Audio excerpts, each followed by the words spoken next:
Le grand matin Sud Radio, 7h-9h, Jean-Jacques Bourdin. Je peux vous dire que sur Sud Radio, le débat s'est déjà engagé entre Françoise de Goua et Olivier Babot. Olivier Babot est notre invité. L'ère de la flemme, bonjour d'abord. Bonjour, merci de L'ère votre de la invitation. flemme, c'est le titre de votre livre. Comment nous et nos enfants avons perdu le sens de l'effort, chez Buchet-Chastel. Mais pourquoi avez-vous lu ? Pourquoi écrire ce livre ? Qu'est-ce qui vous a tout à coup incité à écrire ce livre ? D'abord parce que c'est un sentiment que j'avais, puis Oui. beaucoup de gens m'en parlaient en me disant « Attends mais vraiment », des gens qui étaient des employeurs, qui Oui. étaient obligés de faire travailler des gens plus jeunes, et puis plus généralement des gens qui étaient scandalisés du fait que quand ils faisaient une invitation, 50% des gens qui avaient répondu oui ne viennent pas. Vous savez, on appelle ça des no-shows.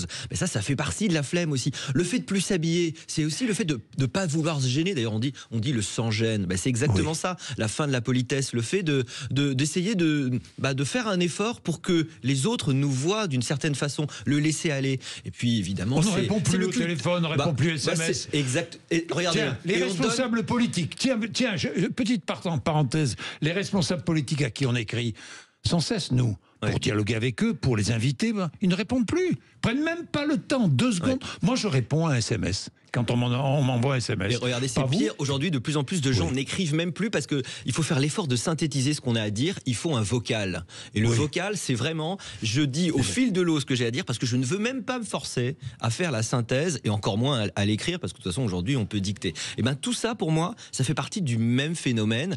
Il y a quelque chose qui s'est cassé dans notre rapport à l'effort depuis, en gros, une génération. Oui, mais là, Olivier Babot, vous parlez de la technologie. Vous dites que c'est la technologie qui Ouais, nous a encouragés. ça encourage. Qui nous a encouragés au moindre effort. Mais ça existait avant. Ça avait commencé avec mai 68. Ça s'est accentué dès le Covid. Ça y est, mai 68. Je crois vraiment. Non mais Françoise, réfléchissons. laissons Olivier Babot s'exprimer. Autrefois, c'est-à-dire pendant des milliers d'années. Oui. Des dizaines de milliers. L'histoire de l'humanité, c'était l'histoire de son rapport à l'effort. Pour survivre, il fallait un effort extraordinaire pour survivre dans un monde qui était cruel et difficile. Pour appartenir à la société, elle te donnait pas une place comme ça. Il fallait que tu occupes la place que la société avait décidé pour toi, ton conjoint, ton métier, là où tu habitais, ta religion, tout ça, c'était imposé par la société. Et puis, se réaliser, c'était des exemples énormes. C'était le saint, c'était le héros, c'était la personne exceptionnelle. Et ben aujourd'hui, ces 3 piliers, survivre, appartenir, se réaliser, aujourd'hui, ils sont donnés sans effort, ils sont donnés facilement. Il n'est plus nécessaire de s'arracher la couenne pour y arriver aujourd'hui. Alors, il y a un passage que j'ai beaucoup aimé dans votre livre, passage consacré au plaisir. Oui. Les différentes les qualités plaisirs, de plaisir. la pauvreté des plaisirs. Ouais. Les plaisirs s'appauvrissent. C'est Huxley Oui. qui remarquait ça, Oui. qui remarquait ça et qui était désolé parce que il disait qu'il y a des plaisirs de qualité différentes.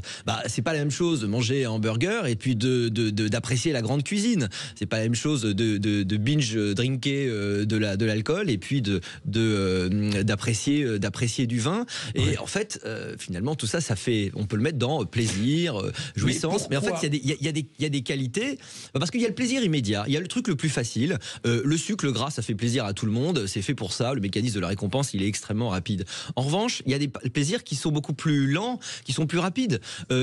Qui sont plus lents à acquérir, mais après qui sont d'une qualité beaucoup plus importante. Moi, je sais Oui. pas, apprendre à jouer d'un instrument, vous allez travailler pendant des années. C'est dur, surtout pour ceux qui vous écoutent. Et au bout d'un moment, vous avez accès à un plaisir qui est sans commune mesure avec juste celui qui est l'auditeur. Parce que faire de la musique, ça n'a rien à voir avec le fait de l'écouter. Oui, je suis d'accord avec vous, Olivier Babot, mais regardez, il y a de plus en plus de personnes qui font du jogging, il y a de plus en plus de personnes qui bougent. Vous me dites, on est figé sur son canapé. Oui, on est souvent figé Quand vous sur son regardez les canapé, chiffres, mais le oui. chiffre, c'est malheureusement la progression de la sédentarisation, terrible. On est de plus en plus sédentaire, on bouge de moins en moins. Vous savez que les jeunes ont perdu un quart de leur capacité pulmonaire depuis les années 90. Depuis les années 90, les jeunes ont perdu aux 1600 mètres en moyenne 90 secondes, 1 minute 30 aux 1600 mètres. C'est énorme. On sort beaucoup moins qu'avant, on voit moins ses amis en vrai. D'ailleurs, les jeunes font moins l'amour aussi, d'ailleurs. Et c'est pas que les jeunes, mais de façon générale, on a l'impression qu'il y a plus de gens qui vont à la salle. C'est plutôt une exception. On est globalement beaucoup plus sédentaire qu'on ne l'était autrefois. Et puis, je parle même pas de quand on était chasseur-cueilleur, où on marchait tous 15 km par jour minimum, ce qui devait entretenir la forme d'ailleurs. C'est un vrai danger pour la civilisation dite moderne. Je crois que notre grande erreur, c'est que on a mis la valeur travail de côté. Bon, à la limite, ok, parce qu'effectivement, vous savez, c'est le fameux droit à la. Il y a travail et travail. Oui, enfin, c'est le travail dans le de droit bonnes à la conditions et puis travail dans de mauvaises bien sûr, conditions. Il y a du travail aliénant, il y a du travail qui vous casse le corps et il n'y a aucune raison à ce moment-là vouloir l'arrêter. C'est pas du tout un problème.